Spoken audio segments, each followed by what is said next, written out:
Magandang araw mga boss. Ang problema ni customer, pag inapakan niya itong brake pedal niya, medyo malalim na. Tapos, dahan-dahan pa rin siyang lulubog na ang pakiramdam ni customer, parang didikit na itong brake pedal niya sa flooring.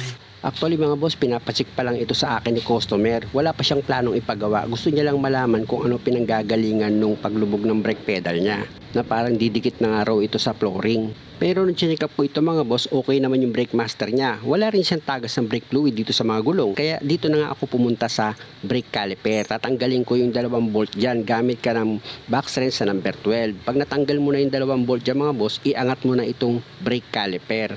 At kung makikita nyo, itong brake pad niya manipis na. Pero hindi pa naman yan bakal. Meron pa rin siyang lining. Kaya lang manipis na nga itong brake pad. Na kung gusto ni customer palitan itong brake pad, pwede na. Kaya lang lagi natin tatandaan, sabi ko nga, hindi lahat ng may sasakyan, may mga naka-ready agad yan na pera para pambili ng pyesa. Kailangan uunawa rin tayo. Dahil nga sa ang naging usapan lang naman namin ni customer, check upin ko lang muna itong sasakyan niya kung ano dahilan. Ngayon, nasabi ko na kung ano dahilan.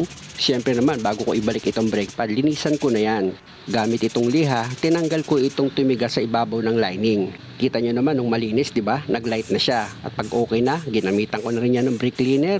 Mas maganda kasi mga boss, kahit na pinabalik sa atin ni customer itong pyesa niya, dapat mas malinis natin siyang ibabalik. Kasi ang iniingatan ko dyan, yung rotor na hindi siya magasgas. Pangalawa, ayoko rin mapulaan ni customer na sabihin niya na, before wala yang ingay, pag nagpreno ako nung kinalas mo nagkaroon na siya ng ingay Ayoko ng ganun, kaya mas mabuti linisin ko na rin yan para walang problema. Ikutin ko nga itong rotor disc kung may problema dito sa bearing. Okay din, good. Kaya kung kayo ang mag-DIY ng preno nyo mga boss, kung ano yung pwede nyong i-check up dito sa pangilalim nyo, i-check nyo na.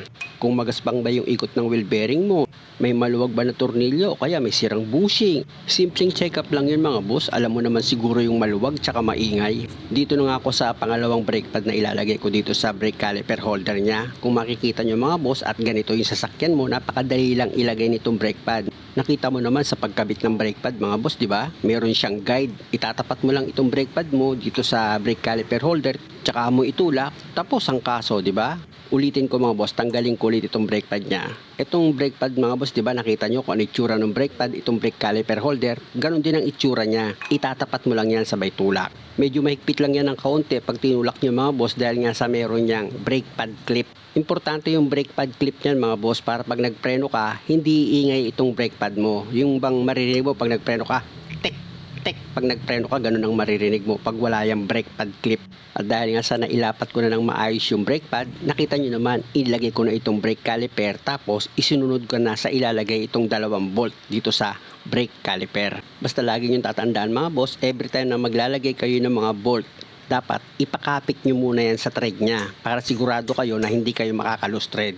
Tsaka nyo ngayon gamitan ng box thread sa number 12, higpitan nyo ng maayos. Both side nga pala dito sa harap, pares kong nilinis ang preno nyan. At yung pagpalit naman ng brake pad, niresked na lang namin. At nang tinesting ko nga itong preno niya, ibig kong sabihin yung brake pedal, hindi naman ganun kalala yung paglubog. Mabigat lang siguro umapak ng brake pedal si customer. Kaya pakiramdam niya, lumulubog itong brake pedal. Pero nung soft touch lang ang apak ko, okay na okay naman yung preno Muli mga boss, maraming salamat sa panonood. Sana wag niyo naman kalimutang mag-subscribe sa channel ko. Salamat!